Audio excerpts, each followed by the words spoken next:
Hi and hello everyone. तो जैसा कि बच्चों आप लोग जानते हैं कि छत्तीसगढ़ की फर्स्ट राउंड की जो अलॉटमेंट लिस्ट है वो आ चुकी है।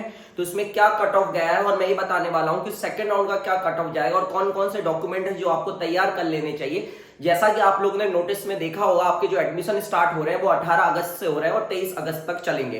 पहले स्कूटनी होती है, फिर आप अच्छे से सुनिएगा, पहले स्कूटनी मतलब डॉक्यूमेंट वेरिफिकेशन होता है, फिर एडमिशन होता है। जैसे अगर आपको गवर्नमेंट मेडिकल कॉलेज मिल चुका है, ध्यान रखिएगा, गवर्नमेंट मेडिकल कॉलेज मिल चुका है तो आप अपग्रेड कराना चाहें या ना कराना चाहें, सबसे पहले आपको वहां जाके एडमिशन लेना होता है। मैं आपको धीरे धीरे रूल्स बताते जाऊंगा। पहले अपन बाकी मुद्दों पे बात कर लेते हैं कि सेकंड राउंड का कट ऑफ क्या जाएगा और इस पे बात कर लेते हैं कि सीट्स कहां से आएंगी, गवर्नमेंट में कहां से आएंगी। प्राइवेट की तो बात अलग है, गवर्नमेंट में सीट्स कहां से आएंगी। देखिए, गवर्नमेंट में जितनी भी सीट्स होती है सब पे अलॉट कर दिया जाता है, बस उन सीट्स को अलॉट नहीं किया जाता है। जैसे कि फॉर एग्जांपल हम बात करें एसटी स्पेशल की, तो एसटी स्पेशल की हमारे यहाँ पे 22 सीट्स के आसपास है, उनको अभी अलॉट नहीं किया गया है। क्यों नहीं किया गया? क्योंकि एसटी स्पेशल के बच्चे ही नहीं है। जब वो बच्चे नहीं होते हैं तो एसटी स्पेशल को पहले राउंड में एसटी में कन्वर्ट नहीं किया जाता है, दूसरे राउंड में एसटी स्पेशल को एसटी में कन्वर्ट किया जाता है। इसलिए एसटी का यहाँ पे जो अभी स्टेट रैंक 341 तक मिला है वो 380, 780, 388 तक जाएगा। तो कैसे सीट्स आएंगे वो अपन बात कर लेते हैं। तो पहले मैं आपको एक कट ऑफ बता देता हूं और याद रखिएगा, अगर आपको गवर्नमेंट मेडिकल कॉलेज मिला है तो आपको एडमिशन लेना है आपके अलॉटमेंट लेटर में। अच्छा हाँ, बहुत सारे बच्चे भी बोल रहे हैं, अच्छा हाँ ये भी बता देता हूं बहुत सारे बच्चे बोल रहे हैं कि सर अलॉटमेंट लेटर अभी डाउनलोड नहीं हो रहा है। अरे भाई इतनी जल्दी क्या है, अभी नहीं होगा, वेबसाइट को ओपन होने दो, 18 तारीख से एडमिशन होने हैं, आज आपकी 14 तारीख है, कल परसों थोड़ा सा वेट करो। आप लोग इतना हड़बड़ाते क्यों? और जो अलॉटमेंट लेटर डाउनलोड होगा वो आपका, जब आप जाएंगे सीजीडीएमई की वेबसाइट पे, वहां पे आप लॉग इन करेंगे तो लेफ्ट साइड में एक अलॉटमेंट लेटर करके आएगा, तो वहां जाके आप क्लिक करेंगे तो वहां से आपको डाउनलोड करना है। तो वेट कीजिएगा, आपका कॉलेज अगर आपके अलॉटमेंट लिस्ट में नाम आ चुका है तो आपका कॉलेज अब कहीं नहीं भागा जा रहा है, थोड़ा सा वेट कीजिएगा, पेशेंस रखा कीजिएगा, क्योंकि ये चीजें आराम आराम से होती है ना तो बहुत अच्छे से होती है, लेकिन हड़बड़ाने से सब चीजें बिगड़ जाती है। और मुझे एक चीज और पूछनी है, क्या आपका 477 मार्क्स से कम है तो क्या आपने 30,000 रुपए जिस काउंसलर को दिए हैं क्या उसने आपको कॉलेज दिला दिया? आप बताइए। और जिस बच्चे ने पैसे नहीं दिए उनको क्या उनको कॉलेज नहीं मिला?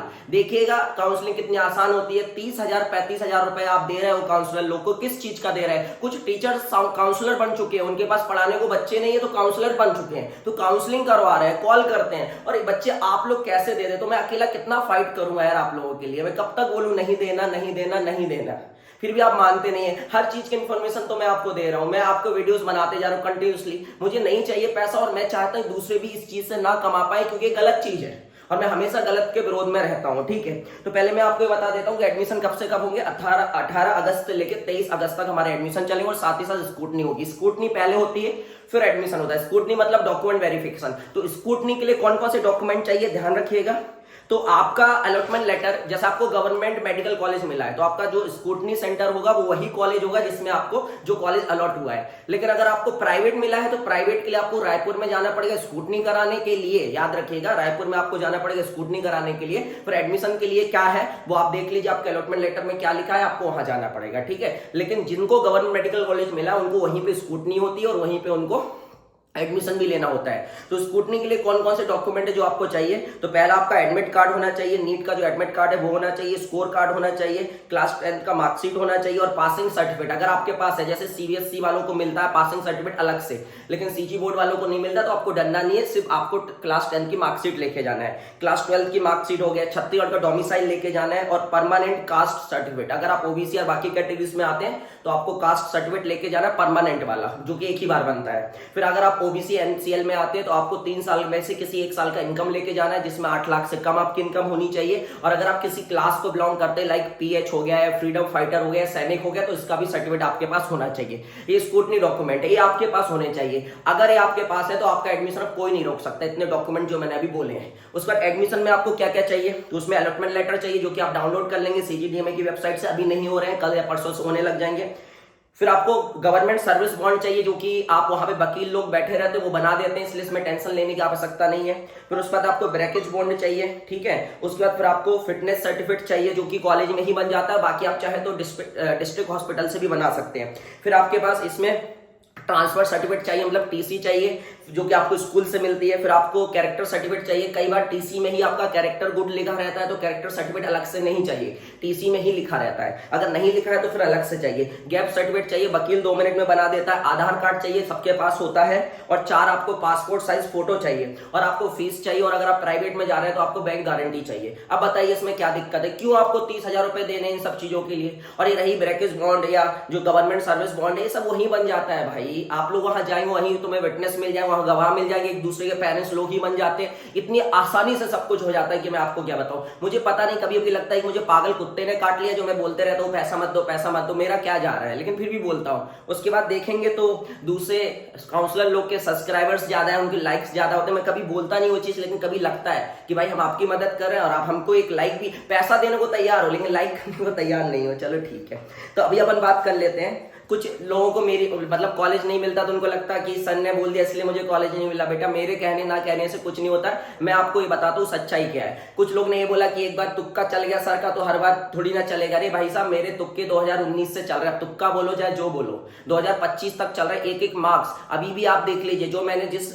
मार्क्स पे जो कॉलेज बोला है लगभग वही मिला है। 1-2 मार्क्स पर ऊपर नीचे होता है। अभी आप देख लीजिए, आपका नीट का एग्जाम होने के बाद मैंने पहली बार में कट ऑफ 475 बोला था अनरिजर्व का, वही जा रहा है और वो 476 हो जाएगा सेकंड राउंड में। कैसे होगा उस पर भी बात करेंगे, तो आप देख लीजिएगा, आपको जो भी लगे ठीक है। आप समझिएगा, मैंने आपको 2 महीने पहले ही, आज का दिन जो हुआ है वो 2 महीने पहले ही मैंने ये चीजें बता दी थी कि क्या होने वाला है। आपका 4 मई को एग्जाम था, मैंने 5 या 6 मई को एक वीडियो बनाया तो उसमें सब कुछ बता दिया था कि कैसे होने वाला है। बाकी आपके ऊपर है। कई काउंसलर लोग आते हैं, एक दिन बोलते हैं 600 नंबर कट ऑफ जाए, एक दिन बोलते हैं 400 जाएगा, एक दिन बोलते हैं 450 जाएगा। ठीक है, तो अभी क्या कट ऑफ रहा है फर्स्ट राउंड में, फिर सेकंड राउंड में क्या जाएगा। तो अनरिजर्व के लिए अगर हम बात करें तो 477 मार्क्स और स्टेट रैंक जिसकी 607 है। मैंने अभी कल ही वीडियो बनाया था परसों, जिसमें मैंने 614 615 बोला था, वहां तक जाएगा, सेकंड राउंड में जाएगा। मैं बता रहा हूं फिर से वही जाने वाला है, एक एक नंबर वही जा रहा है भाई। ठीक है, अगर हम बात करें ओबीसी की, तो ओबीसी में जो कट ऑफ गया है वो 474 गया है और इसकी जो अनरिजर्व रैंक है वो 672 है और ओबीसी रैंक है 290। मैंने बोला है ना 305, ये जाएगा 305 तक। 305 नहीं तो 304 303 तक जाएगा। कैसे जाएगा उसका मैं प्रूफ दूंगा आपको। ठीक है, देखिए याद रखिएगा, गवर्नमेंट में कोई सीट्स नहीं बचती हैं। अब गवर्नमेंट में वही सीट्स बचती हैं जो मैं अभी बताऊंगा कहां से आएगी। इन जो जिनको अलॉट हुआ है इनमें से अगर कुछ बच्चे एडमिशन नहीं ले रहे वही सीट्स बचेंगी। अगर ये सब एडमिशन ले लेते तो गवर्नमेंट में कोई सीट्स नहीं बचती है। एससी में बचेंगी, मतलब कैसे बचेंगी बताऊंगा, और एसटी में बचेगी। एसटी में एसटी स्पेशल की पूरी सीट्स बचती हैं और ओबीसी अनरिजर्व में कोई सीट नहीं बचती है। सब दे देते हैं, क्लास की सीट भी दे देते हैं, हर सीट यहाँ पे दे देते हैं क्योंकि उतने बच्चे होते हैं। अगर नहीं होंगे बच्चे, जैसे मान चलो किसी मान के चलो पीएच की कोई सीट है और अनरिजर्व में पीएच की कोई सीट है, लेकिन पीएच का बच्चा ही नहीं है तो उसको फर्स्ट राउंड में अनरिजर्व में कन्वर्ट नहीं करते, उसको रखते हैं और सेकंड राउंड में फिर उसको पीएच की सीट को अनरिजर्व में कर देते हैं। जब उनको सेकंड राउंड में पीएच का कोई कैंडिडेट नहीं मिलेगा तो उसको वो अनरिजर्व में कन्वर्ट कर देंगे। ठीक है, तो एसटी स्पेशल की भी बहुत सारी सीट्स बची हुई है, वो पूरी की पूरी सीट्स अभी एसटी में कन्वर्ट कर दी जाएंगी। और एसटी में जब कैंडिडेट नहीं हो तो एससी में करेंगे और एससी में नहीं हो तो ओबीसी में करेंगे, ओबीसी में नहीं होंगे तो अनरिजर्व में करेंगे। तो अनरिजर्व तक तो पहुंच नहीं पाती है क्योंकि एमबीबीएस के लिए और गवर्नमेंट के लिए तो एसटी में ही उतने बच्चे होते हैं, तो वो एससी में जाएंगे, बाकी अदर सीट्स में जाएंगी, बिल्कुल नहीं जाएंगी। और मैं फीमेल रिजर्वेशन भी आपको समझाऊंगा। बहुत लोग समझते हैं कि फीमेल रिजर्वेशन क्या है, वो उनको समझ में नहीं आता, वो भी मैं अगले वीडियो में आपको समझाऊंगा क्या है। हर चीज बताई जाएगी आपको। और देखिए मैं कैसे, आपने देखा होगा मेरिट लिस्ट से मैंने कैसे डेटा को इकट्ठा किया और आप देख लीजिए क्या आपके कट ऑफ जा रहे हैं और क्या क्या मैंने बोला था। अगर आप बात करें ईडब्ल्यूएस की, तो ईडब्ल्यूएस में 119 सीट थी, पूरी की पूरी ईडब्ल्यूएस को दे दी गई है। अब इसमें से कोई अगर किसी बच्चे का, देखो इसमें से ऑल इंडिया से ईडब्ल्यूएस में कोई बच्चा नहीं जा रहा है, तो अगर अब कौन सी सीट्स आएंगी, अगर कोई ईडब्ल्यूएस का सर्टिफिकेट गलत निकल जाता है, कोई बच्चे का एडमिशन नहीं होता, तो वही सीट आने वाली है ईडब्ल्यूएस में। तो किसी की 123 124 है तो उनको कब मिल सकता है, जब 4 बच्चों का ईडब्ल्यूएस सर्टिफिकेट गलत निकल जाए, मतलब वो एडमिशन ना हो उनका, तभी। अगर सब लोग का 119 लोगों का ये सब ईडब्ल्यूएस सर्टिफिकेट सही है और वो एडमिशन ले लेते तो फिर 119 से ईडब्ल्यूएस का नहीं मिलने वाला है। ठीक है, तो इसमें जो है वो हमारे मार्क्स है, कितने मार्क्स है इसमें 431। और अगर हम बात करें अनरिजर्व स्टेट रैंक की तो वो है 1735 और अगर हम ईडब्ल्यूएस रैंक की बात करें तो 119। अगर हम बात करें एससी की तो एससी में जो है मार्क्स कितना गया है 397 और अगर हम उसकी अनरिजर्व रैंक करें स्टेट की बात कर रहे हैं तो 2537 है और इसकी जो एससी रैंक है 139। अब कोई मुझे बच्चा बोल रहा था कि सर 140 सीट्स है तो 139 में क्यों अलॉटमेंट हुआ। 139 में इसलिए अलॉटमेंट हुआ क्योंकि अगर आप देखें तो एससी 9 क्लास की 139 है, SC PH की एक सीट है जो कि JNM में है। अगर SC PH का बच्चा नहीं हुआ तो उसको SC में कन्वर्ट कर दिया जाएगा, तो एक सीट SC की वहां से आएगी। और मुझे लगता है कि 7 से 8 बच्चे जो SC के हैं ऊपर के, वो ऑल इंडिया से कॉलेज ले लेंगे तो 8 सीट वहां से आएगी। मतलब समझ जाइए कि यहाँ पे मुझे लगता है कि 147 तक जा सकता है सेकंड राउंड में। तो जिसकी 147 रैंक है, 148 है या 146 तो आप लिख के ले लो कि जाएगा ही जाएगा, बाकी 147 148 तक भी जा सकते हैं। तो मैंने बता दिया ये कहां से आएगा। यहाँ पे कोई भी सीट आने वाली नहीं है। कब आएगी? जब इन बच्चों के EWS सर्टिफिकेट में कोई कमी निकलेगी, एडमिशन नहीं लेंगे। यहाँ पे आएंगी सीट, मैं यहाँ पे मान के चलूं कि 22 सीट्स आने वाली है लगभग। मुझे लग रहा है कि शुरू के जो 22 बच्चे हैं वो ऑल इंडिया से चले जाएंगे, ऐसा मुझे लग रहा है। 22 नहीं गए, 18 गए तो दिक्कत है। तो 22 में से 4-5 सीट अनरिजर्व को मिलेंगी और मैक्सिमम सीट मिलेंगी ओबीसी को। देखो याद रखिएगा, अनरिजर्व का बच्चा भी अगर जा रहा है तो वो ओबीसी में कन्वर्ट होगा। क्यों होगा वो मुझे पता है, आप रिजर्वेशन के चक्कर में मत पड़िएगा। अगर 22 सीट आती है तो 7 सीट जो है वो अनरिजर्व को मिलेंगी और 15 सीट ओबीसी को मिलेंगी, इसलिए ओबीसी का 305 तक जा सकता है, ये ध्यान रखिएगा। तो इस प्रकार से चीजें चलेंगी। अब देखो आगे बढ़ते हैं, एससी के बाद अपन आते हैं एसटी पे। तो एसटी में भी बहुत कम रैंक तक दिया है इन्होंने। क्यों? क्योंकि एसटी स्पेशल की सीट्स बची हुई है, इसमें मार्क्स है 301 और अगर हम स्टेट रैंक बात करें अनरिजर्व तो 4323 और अगर एसटी रैंक बात करें तो 341 है। अब इसमें आप समझिए कि आपको 387 तक तो आराम से कॉलेज मिल जाएगा सेकंड राउंड में, 387 जो कि मैंने पहले ही बताया। अब इसमें से किसी का एसटी सर्टिफिकेट गलत निकल जाता है या कुछ बच्चे ऑल इंडिया से चले जाते तो और नीचे तक चला जाएगा ये। तो आपको समझ में आ गया होगा कि सेकंड राउंड में सीट्स कहां से आएंगी। 22 सीट्स कहां से आएंगी अनरिजर्व और ओबीसी में। ये 22 सीट्स तुम्हारी अनरिजर्व और ओबीसी में आने वाली है। कहां से आने वाली है तुम्हारी? ये तुम्हारी आने वाली है जो ऑल इंडिया के जो 22 बच्चे वो ऑल इंडिया से जाएंगे तो वहां से वेकेंट होंगी। यहाँ पे बाकी और कोई सीट्स आने वाली नहीं है। ईडब्ल्यूएस में मैंने बता दिया आपको। एससी में कहां से आने वाली है वो भी मैंने क्लियर कर दिया आपको, और एसटी में कहां से आने वाली है वो भी मैंने क्लियर कर दिया आपको। तो ये सभी इन्फॉर्मेशन आपको समझ में आ गई होगी। अब इसके बाद सुनिएगा एडमिशन प्रोसेस कैसे होता है। तो आप अभी अलॉटमेंट लेटर नहीं हो रहा डाउनलोड मत कीजिएगा। क्यों बार बार वेबसाइट पे जा रहे हो भाई? अरे 18 तारीख से एडमिशन शुरू हो रहा है तो कल तक अलॉटमेंट लेटर को डाउनलोड कर लीजिएगा, कोई दिक्कत नहीं है। और रही बात ये कि हमको सर्टिफिकेट बनवाने हैं तो वो तो बिना अलॉटमेंट लेटर के भी बन जाएंगे, ठीक है। और नहीं बनवाओगे तो कॉलेज में बन जाएंगे, कोई दिक्कत नहीं है। तो यहां से आप बढ़िया जाइएगा, कोई दिक्कत नहीं है। अच्छा कुछ लोग ये बोलते हैं सर प्रॉपर्टी नहीं है मेरे पापा के नाम पे तो क्या हो जाएगा, क्या मेरा गवर्नमेंट सर्विस बॉन्ड नहीं बन पाएगा? अरे भैया प्रॉपर्टी को बस लिखवा लेते, तुम्हारे जहां तुम रहते हो बस उसका एड्रेस लिख देना, बस हो गया। वही डॉक्यूमेंटेशन नहीं देना, प्रॉपर्टी के कागज नहीं देना है वहां पे, तुम्हें अपनी रजिस्ट्री देना नहीं है वहां पे। बस खसरा नंबर जहां आपका घर है, जो हाउस नंबर है खसरा नंबर है, और जो तुम्हारा वार्ड नंबर है बस उतना लिखना होता है, ठीक है। और खसरा नंबर नहीं है तो भी टेंशन नहीं, जो भी तुम्हारे घर का एड्रेस वो लिखना होता है। और वो इसलिए लिखवाते हैं कि अगर तुम 25 लाख रुपए नहीं दे पाओगे तो तुम्हारा घर बेच के ले लेंगे। लेकिन वो सबकी नौबत ही नहीं आती, क्योंकि आप ईमानदारी से कोर्स करोगे, छोड़ के थोड़ी ना जाओगे भाई। और ये लोग लिखवा सब लेंगे, लेकिन अगर तुम नहीं भी कर पा रहे हो अगर कोई कारणवश तो वो थोड़ी ना घर बेचने आ जाएंगे, ऐसा कुछ नहीं है। तो डरने की बात नहीं है, सिर्फ इसलिए है कि बच्चे क्या करते हैं कि एडमिशन ले लेते थे पहले और फिर क्या होता था वो तैयारी करते रहते थे, उनको एम्स वेम्स मिलता था तो वो कॉलेज की सीट छोड़ के चले जाते थे। अब अगर वो सेकंड ईयर में जाते तो वो सीट्स खाली मतलब खराब हो जाती थी, मतलब वैसी डॉक्टर्स की कमी है और 2-4-5 सीट्स ऐसी भी वेस्ट हो जाती थी तो डॉक्टर्स की और कमी हो जाती। इसलिए उन्होंने ये बोला कि 25 लाख का ब्रेकेज बॉन्ड यहाँ पे रख दिया कि अगर आप कोर्स बीच में छोड़ते हैं तो आपको इतना देना पड़ेगा। मतलब अगर आपने एक कॉलेज में जेएनएम में अगर एडमिशन ले लिया तो ये समझिए कि आप जेएनएम पूरे 4.5 मतलब 5.5 साल तक वही रहने वाले, इंटर्नशिप को मिला के आप उसको छोड़ के नहीं जाने वाले हैं। तो बस मैंने सभी इन्फॉर्मेशन दे दी आपको। मैंने ये भी बता दिया कौन कौन से डॉक्यूमेंट आपको चाहिए, मैंने ये भी बता दिया सेकंड राउंड में सीट्स कहां से आएगी। अब प्राइवेट वालों की थोड़ी सी बात कर लेते हैं। तो प्राइवेट वालों आप भी सुन लो।